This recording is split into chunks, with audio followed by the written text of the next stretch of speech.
A single German program was started and canceled 12 separate times between 1940 and 1945 and still never reached mass production. Two Soviet design bureaus built the same intercontinental missile at the same time without knowing about each other. These are the craziest rockets in history.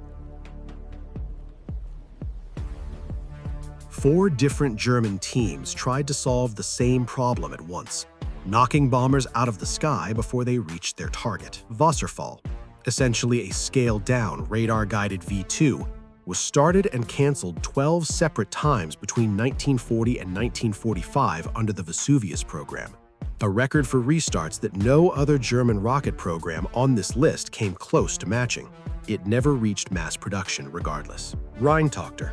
The 2-stage Rheintochter developed by Rheinmetall Borsig was guided by radio pulses from the ground. Testing looked promising until the emergency fighter program redirected every available resource toward building interceptor jets instead, and the rocket lost its priority almost overnight. Ensign. The Ensign rocket was essentially a scaled-down Messerschmitt 163 with no pilot, its body made of molded plywood because metal had grown scarce by that point in the war. Its first flight came in August 1944, but the war ended before it could ever become reliable. Schmetterling. The HS-117 Schmetterling, a winged subsonic anti-aircraft rocket, was part of the same Vesuvius program as Wasserfall and Ensign, 4 different German teams working nearly in parallel on 4 different solutions to the exact same problem. Typhoon. The Typhoon rocket abandoned guidance entirely, a simple, unguided round meant for mass volley fire against bomber formations rather than precision hits. The simplest idea in the whole family, but it too never reached its planned production scale.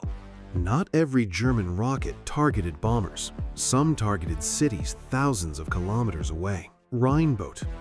The Rheinbote was a 4-stage solid-fuel rocket, the first multi-stage rocket in history ever used in actual combat against Antwerp in November 1944. Of its 40-kilogram warhead, only 20 kilograms was actual explosive. The rest was pure structure. A9-A10 America rocket. The 2-stage A9-A10, a planned successor to the V-2, was meant to cross the Atlantic and strike targets directly inside the United States, a range no other German rocket on this list came anywhere close to.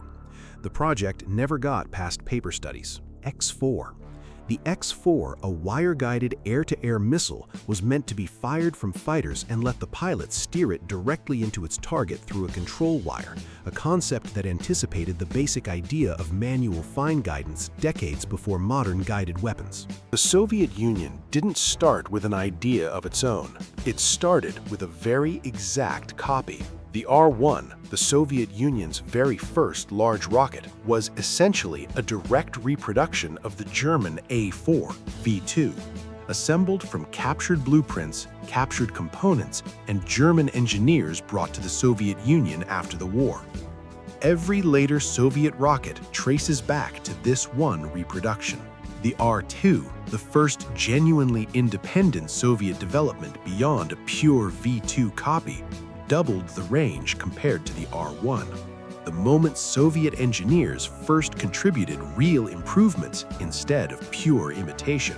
2 Soviet design bureaus built the same rocket at the same time, neither knowing about the other until it was almost too late. The Buria V-350 from the Lavkachin Design Bureau, an intercontinental cruise missile built for Mach 3, actually achieved over 6,000 kilometers of range in test flights.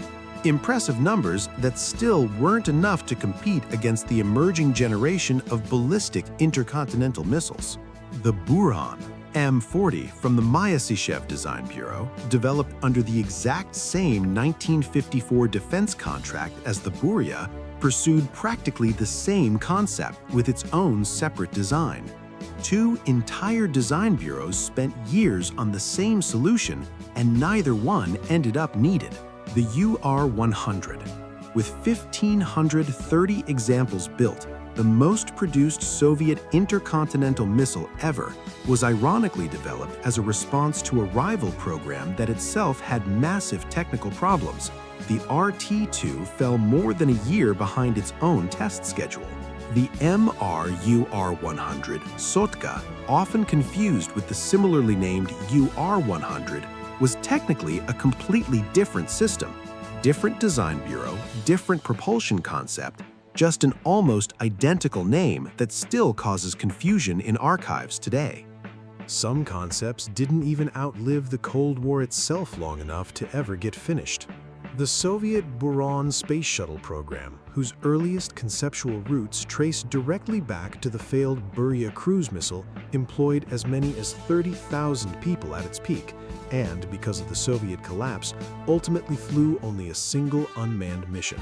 Early Rheinmetall's concept for guided anti-aircraft munitions from the late 1960s already experimented with approaches that would resurface decades later in modern systems like Skyranger, a company whose missile history literally runs in an unbroken line from the Rheintochter to the present day.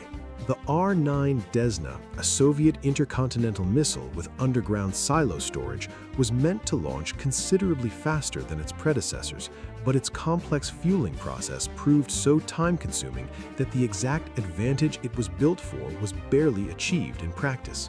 The R-16, one of the most ambitious early Soviet intercontinental missile programs, was prioritized so urgently that safety protocols were repeatedly skipped during testing. A program whose history still stands today as a warning against rushed missile development. The Feuerlily, one of the earliest German experimental programs for guided rockets, mainly served as a technical testbed for later, more mature programs like Wasserfall and Enzian, a precursor whose own name is almost completely forgotten today.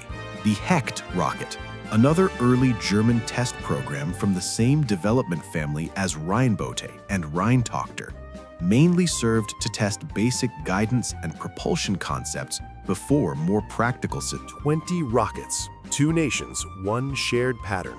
Germany built 4 different solutions to the same problem at the same time. The Soviet Union let 2 design bureaus spend years working on the same idea, and neither one ended up needed. Some of these programs failed because of the technology. Some simply failed because the future arrived faster than anyone had planned. These were the craziest rockets in history.